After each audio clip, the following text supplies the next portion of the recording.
Je vous remercie déjà de m'avoir invité aujourd'hui pour vous présenter en fait ce qui a été l'objet de mon mémoire. Donc en fait, j'ai voulu savoir s'il était possible d'évaluer la force des spinolombaires avec un test Pearson.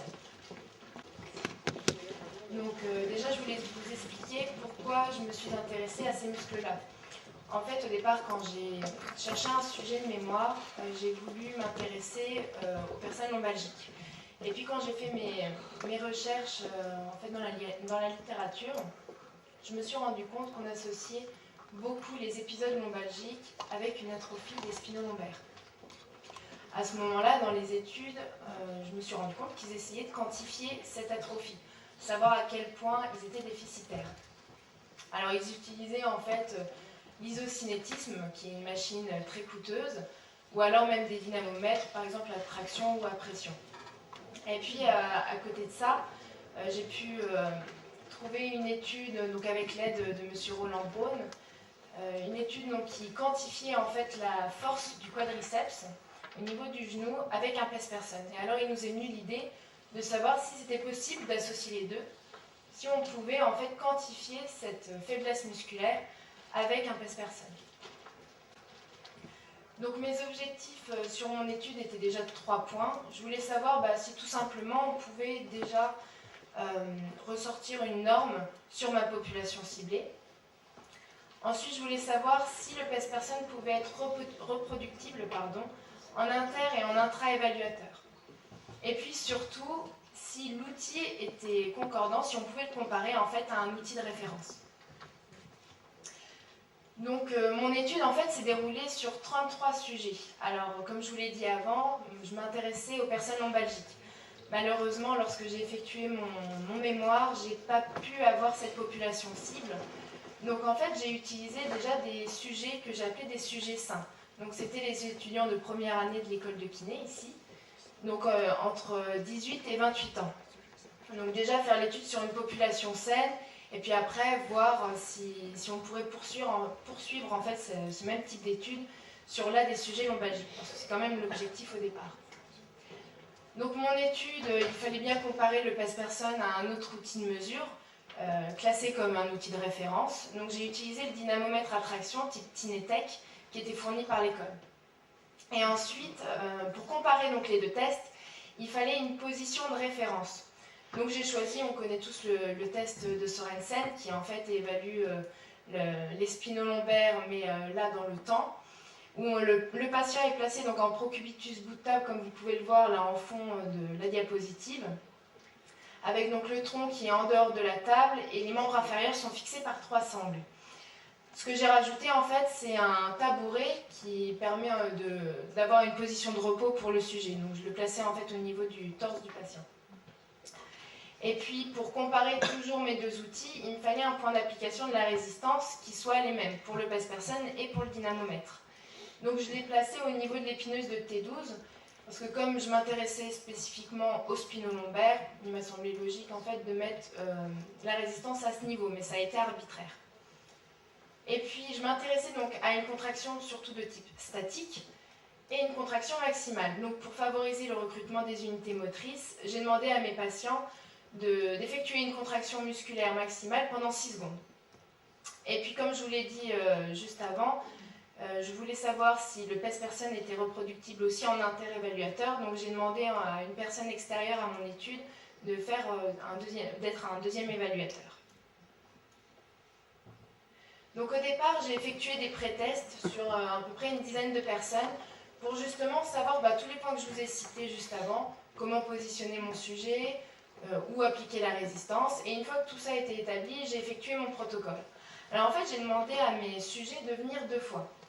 Une première fois à ce que j'ai appelé jour 0, où là, il n'y avait que moi qui les voyais, c'est ce que j'ai appelé évaluateur 1, où là, je leur ai fait passer 2 tests.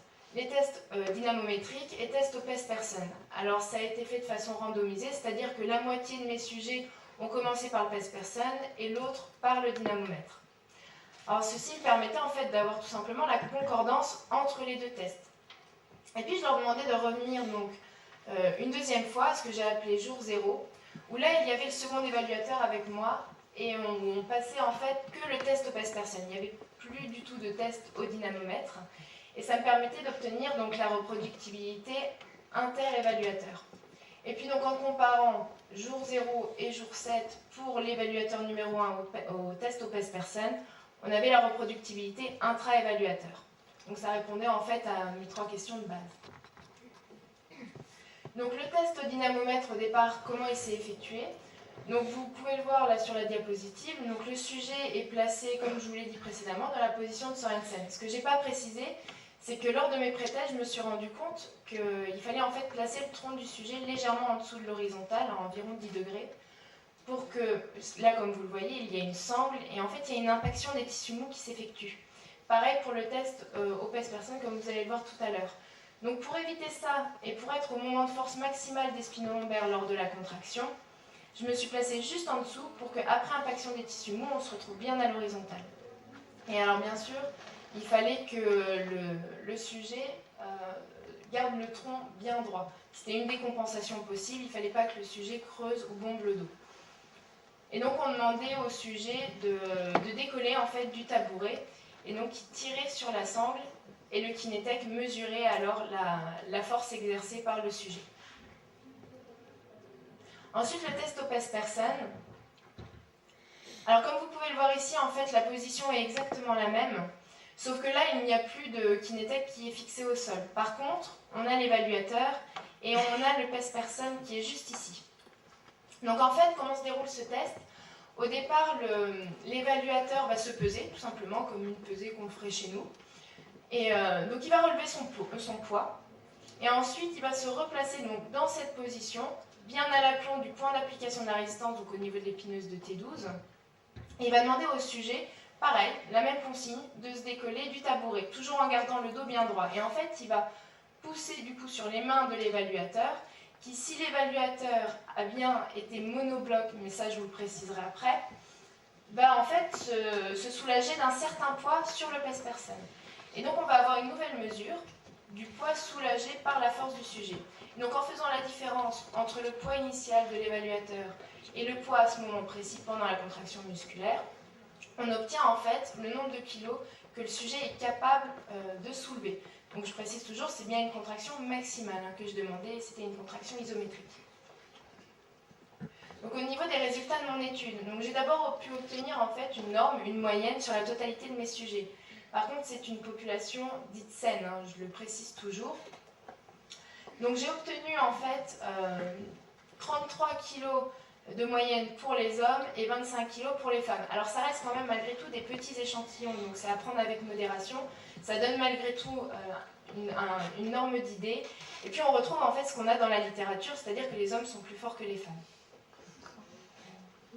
Ensuite, j'obtiens donc une bonne reproductibilité inter- et intra-évaluateur. Alors j'ai effectué en test statistique un ICC, un coefficient de corrélation intraclasse. J'ai obtenu en intra-évaluateur un ICC à 0,77 et à 0,76 pour l'inter-évaluateur. Donc ça signifie une bonne reproductibilité pour le PES Person. Et le SEM, en fait, c'est l'erreur de mesure liée à l'évaluateur qui est environ pour les deux de 3 kg. Et en dernier lieu, j'ai obtenu donc la concordance qui pouvait exister entre le PES Person et le dynamomètre. Alors je vous ai mis en fait juste ici que c'est amélioré par l'apprentissage de l'évaluateur, vous allez comprendre tout de suite pourquoi. Sur mes tests statistiques, normalement dans ce type d'étude on fait une corrélation. Sauf que là j'évaluais la même chose, dans la même position du sujet pour le même type de muscle, donc ça allait forcément être corrélé. Donc j'ai voulu chercher un petit peu plus loin et j'ai fait en fait un graphique de Blanc et Altman. Alors vous ne les voyez pas ici, mais ce sont les résultats que j'ai obtenus.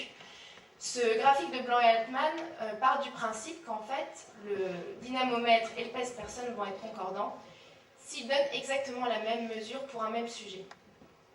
À ce moment-là, il y avait de fortes chances du coup que ce ne soit pas concordant. Donc ce test-là dit aussi qu'arbitrairement, il faut placer en fait des limites de concordance qui sont cohérentes en fait avec ce qu'on mesure pour savoir si ça va être concordant. Si c'est à l'intérieur de ces limites, le test est concordant. Si c'est à l'extérieur, on ne l'est plus.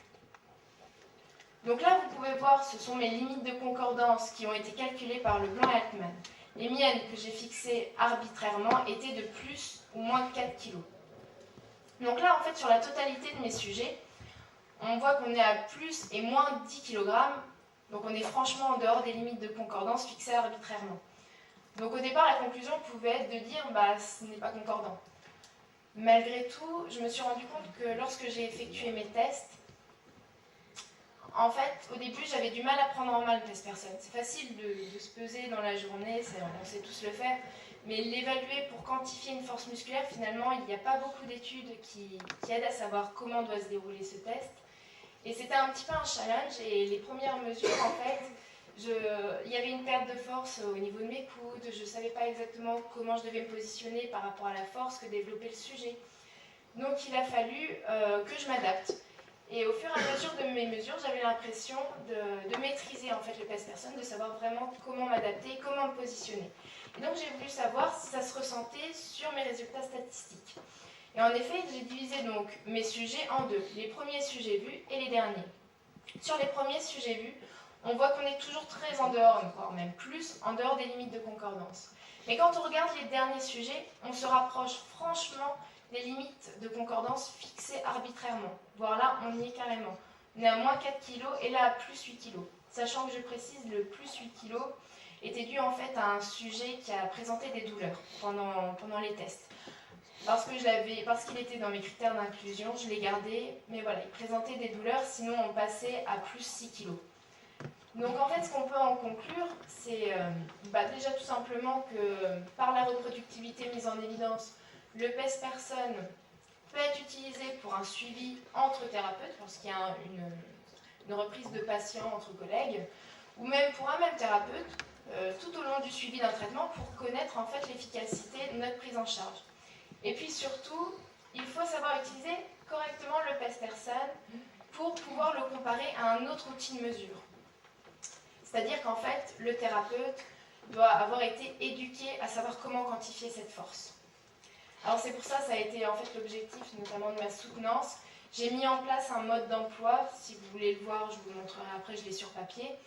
Un mode d'emploi, alors c'est une ébauche tout simplement, mais où ça reprend les points essentiels pour savoir comment se positionner, c'est-à-dire bien à l'aplomb du point d'application de la résistance, être avec les coudes bien verrouillés pour ne pas avoir de perte d'énergie, et surtout savoir s'adapter à la force du sujet, et non pas vouloir préappuyer au départ, et être surtout monobloc. Dès qu'on perd ce monobloc, il y a forcément une perte d'énergie. Donc pour moi, en fait, ce serait un nouvel outil de mesure. Après, voilà, ça reste une étude quand même maigre dans le sens où je n'avais que 33 sujets.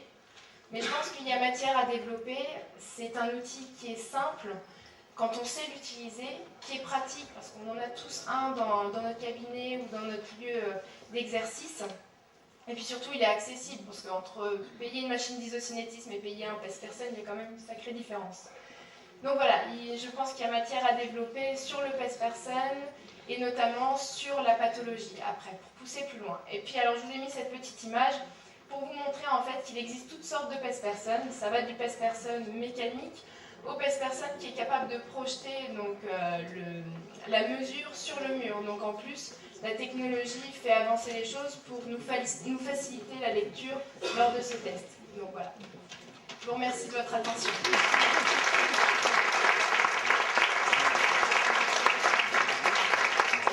Merci beaucoup Blandine pour ta présentation qui est très claire.